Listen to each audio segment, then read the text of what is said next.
This is the single best year to be a Digimon fan. It's a year of Digimon, a renaissance even.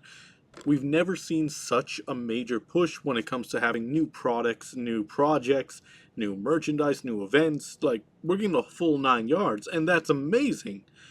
But it does bring a major concern up as well that we'll touch on later on in this video. But first, we'll go over some of these different events that are going on and these different products and whatnot. So just so we can get a little more familiar with what's going on in the Digimon space right now before we dive into the concerns that we should probably be discussing as both fans and a community. So the first project that people are probably the most aware of is that there's a new Digimon anime coming out this year. In fact, it starts airing October 5th, which is why we're making this video in part. Now, the way that Digimon Wiki site ends up summarizing the plot is E-Pulse, or Emotional Pulses from Human Emotions, powers AI support devices called Sapotama. As such, huge advancements are made, terrifying monsters appear in the shadows, creatures that devour emotional pulses and digivolve are called Digimon. Gekomon is born from Tomoro Tenma's Sapotama, and their meeting leads Tomoro to a strange new life. As he works with Kyo Sawashiro and his bounty hunter team, Golden Dawn, Tomorrow makes a new decision. What is the new future that humans and Digimon will create? Now, a lot of you might be confused by why does this all sound kind of weird. Well, it's important to know that Digimon, unlike other franchises, takes place in different universes with different rules that apply. Like in the original show that most people are familiar with, Digimon Adventure, they're basically isekai'd away and they get partnered Digimon and they go on this adventure and whatnot. But whereas in Digimon Frontier Season 4, we see the humans become Digimon with the power of spirit evolution and tapping into that power source, which is vastly different. Then there's Data Squad, where they're basically taking DNA charges from themselves to power their Digimon and make them Digivolve that way. And we also have the lunatic Marcus Damon, who I absolutely love, that just goes around just beating the shit out of everything with just straight hands. But, as you can see, Beat Break's taking a different approach this time around.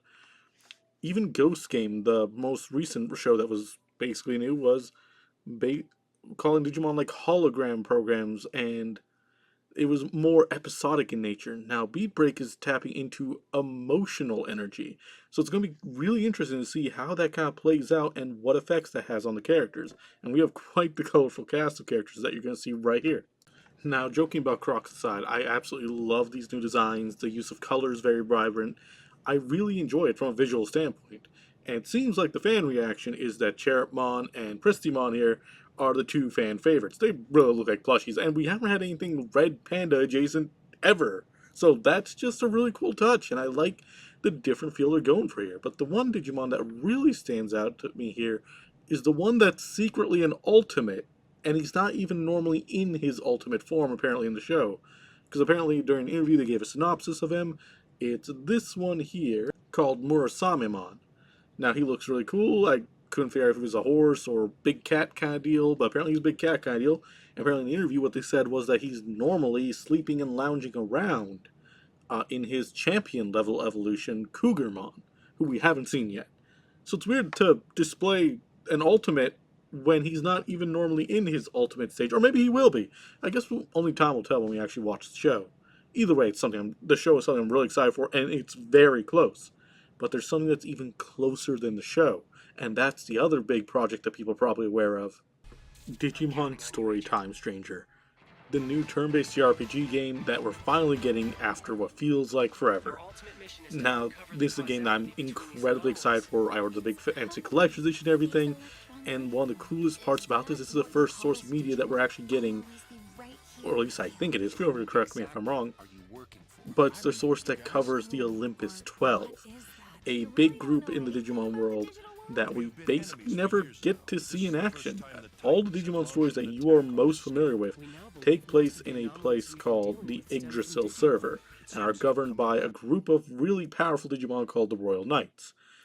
There's a ton of lore in there that I can't really dive into here due to time constraints, but I highly encourage you to look up. They are great. You're probably familiar with some of them, like Gallantmon and Omnimon, and they make all kinds of appearances all throughout the series.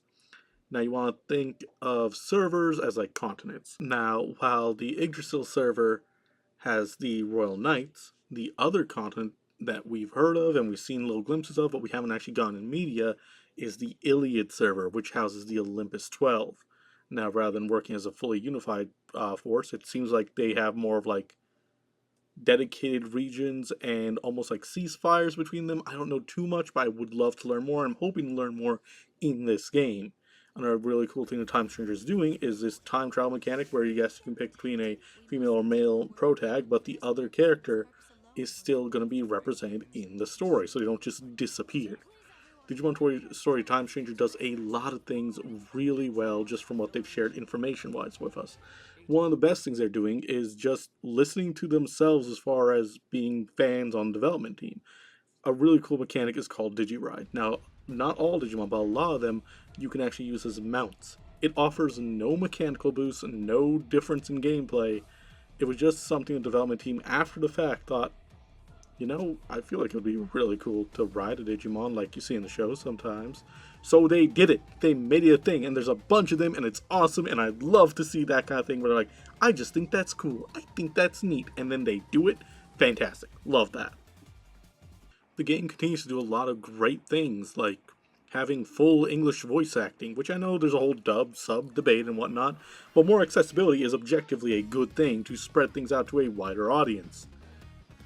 And also, a really cool extra touch is, so in Digimon game versus other monster battling games or turn-based games, each Digimon has a unique signature move with a unique animation attached to it. They're going to have voice acting for each of those moves, so they'll be yelling out their attack names, which again is something entirely unnecessary, but really cool and really fun, and I'm just really happy to see it. It's small bits like that that are making me really excited, and then when I look at the game, the details of the models look great, these large-scale events happening in the story look really captivating, and also I really enjoyed my time with the other turn-based RPGs. If you enjoy games like Persona, or Pokemon, or other great turn-based RPGs, I highly recommend you check out the Digimon Story series. Cyber Sleuth and Hackers, remember, are usually on sale together, you can pick that up, but keep in mind that those ones have aged quite a bit. Like, I'm talking 2015, 2018 time period, and now we're at 2025. Time Stranger is brand new. It doesn't need any previous knowledge. It's not connected to any other game. You can just jump in and enjoy yourself. So I highly recommend taking a look at it. But wait, there's more. There is so much more going on with Digimon this year. We have had plenty of new Digivice, which are the like digital pet toys. I actually got some right here. These guys here, the little Digivice toys. We've gotten so many more of those, including full color animation versions of the original shows one, which I have a box off stream. Maybe I'll open that at some point, as well as the D2 ones from the Season 2 Armor Kids. We've also been getting a bunch of crossovers. We had a Monster Hunter crossover. I have a Digivice for that as well. So there is a Zenogre Garurumon and a Rathalos Greymon crossover Digivice and unique Digimon, which I'll pop up on screen.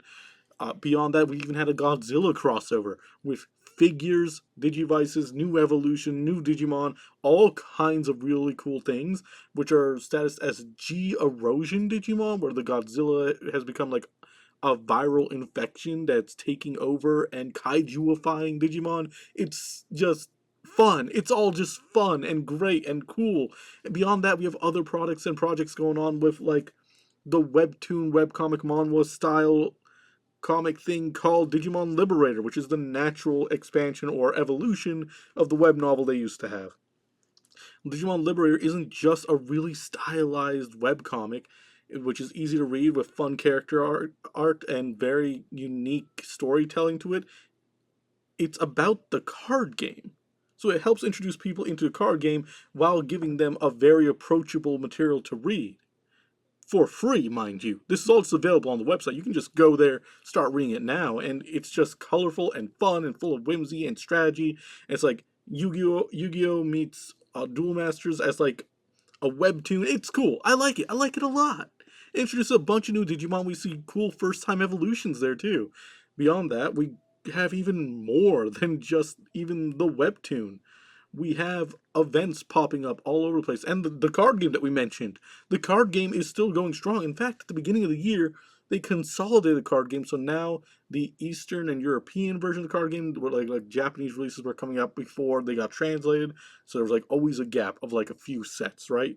Like, you would have a set that we would get in Japan first, the Japanese cards, and then months later we would get them in English.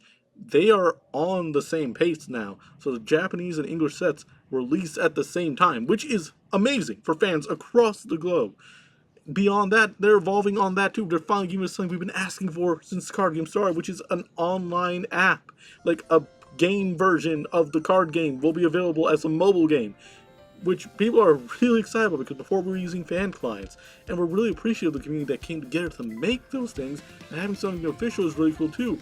It's not just a play kind of client thing, there's a built-in story to it with unique characters introducing unique Digimon there too. It's just so much right now as a Digimon fan all the time, and I couldn't be happier about it. And you should be happy too, and I highly encourage you. Most of these things don't have any entry, don't have like any barricades to their entry point. You can jump in, you can enjoy them, explore the Digimon universe as you see fit. Especially with any of these new projects, none of them are really linked to other things. Go on, dive in, have fun. But there is one concern I have, and it's a pretty major one that we should probably talk about. Now you're probably thinking to yourself, what do you mean but? You're telling us all these amazing things that are going on, all these projects, all these different things, this major push that Digimon's getting, a bunch of ads, they're showing up at Gamescom, they're showing up at different video game events, they're having booths for the mobile game. There's so much advertising going on, exactly that. Think about it for a moment. We're seeing the biggest marketing push we have ever seen for Digimon. And while that's amazing as a fan, it's also deeply concerning. Digimon's never gotten attention like this before, especially from Bandai and their parent companies. Which, in my mind, makes me think that this is a final push, a make it or break it. If Digimon doesn't do well here, from this massive push, from all this money they're throwing at it, and trying to finance it, and trying to give this big hurrah, what happens to the franchise at that point? We have been starving for this kind of love and content for the longest time, and if it doesn't push forward, if it doesn't succeed from this massive, like, renaissance they're doing for Digimon, I think we're gonna have another drought. I feel like, and I'm really worried, that they're going to give up on the IP again, or it felt like they did for a while. Even maybe they didn't. Maybe I'm wrong. Maybe that's just me worrying and being kind of paranoid. But it's a concern nonetheless. This push is great. This marketing is fantastic. All these projects, wonderful. But if it's not enough, what happens to Digimon as a whole? Where does it go? I don't want it to die, and I don't think it's going to die, but I feel like we are going to see a lot less if it doesn't meet expectations. And that's where the community has to come into place. We cannot afford to be gatekeeping. We cannot afford to be turning people away from this franchise. We have to be as inclusive and ambassadors of this IP as we possibly can. If you like things about Digimon, share what you like about it. Don't tell people that they're not going to like this or try to starve them off from something, and be insightful with what you recommend. Get to know a person's interest before you just shout something out. Right? Like, some of you guys like Survive. I didn't really enjoy it as much as I was hoping to. I did play it, I just couldn't get into it as much. I played like halfway through, and yeah, it wasn't for me. Now, I like visual novels. I had an issue with the writing. That aside, don't recommend a game that's a visual novel to someone who doesn't like visual novels. Don't recommend a card game to someone who has had terrible times with card games. Don't recommend a turn-based RPG to somebody who has historically hated them. Get to know someone's taste. Digimon has so many things out there, such a great variety of products and like platforms that you can use, that there's something for everyone. Yes, share what you love, but take other people's tastes into account. A big issue that has come up in the Digimon community that I don't think is talked about in the streaming space is backseat gaming. Don't ruin people's experience when they're trying to try something out for a new time. Classic Digimon game fans are notorious for this. When playing Digimon World 1, I had a blast. I had a good time. I was very fortunate, though, because I know multiple other people who just had people constantly coming in wanting people to play the game their way, their specific methodology, and kept backseating the entire time to the point I've seen 3 separate streamers drop Digimon World 1 because of that type of experience. It's unfortunate. It's a great game, and it's something that's just fun. I sucked as a kid. Getting to revisit as an adult was a wonderful experience for me. But I was fortunate with who showed up to my stream. I know other people that weren't. And it's partly because the game wants to be, people like watching speedruns of that game because it's been around for so long, they have a certain expectation of it, and they want to be helpful and be part of the experience, but they end up driving people away. We gotta be mindful of backseating and gatekeeping. Welcome people with open arms and let them enjoy things at their pace. This is Digimon's really big chance to continue on in a way that we really wanted to, and we have to endorse that. We have to be welcoming to new Digimon fans, we have to be welcoming to new players of the card game, we have to ease them in, hold their hand if they need it. If someone wants to learn the card game, great. Don't throw them into a tournament right away. Don't ever do the thing where you grab your competitive deck to teach someone by whooping their ass. No, no. That's also a terrible way to teach people fighting games, but that's a whole other topic. But yeah, ease people into it. Share what you like. Show them what makes it special to you. Share the love. Because this is Digimon's chance, and if we miss it, we don't know what's going to happen. Anyways, thanks for your time. Appreciate you hearing me out. I'll catch you all next time. Much love and happiness, and subscribe to my YouTube and Twitch if you'd be so kind. Bye!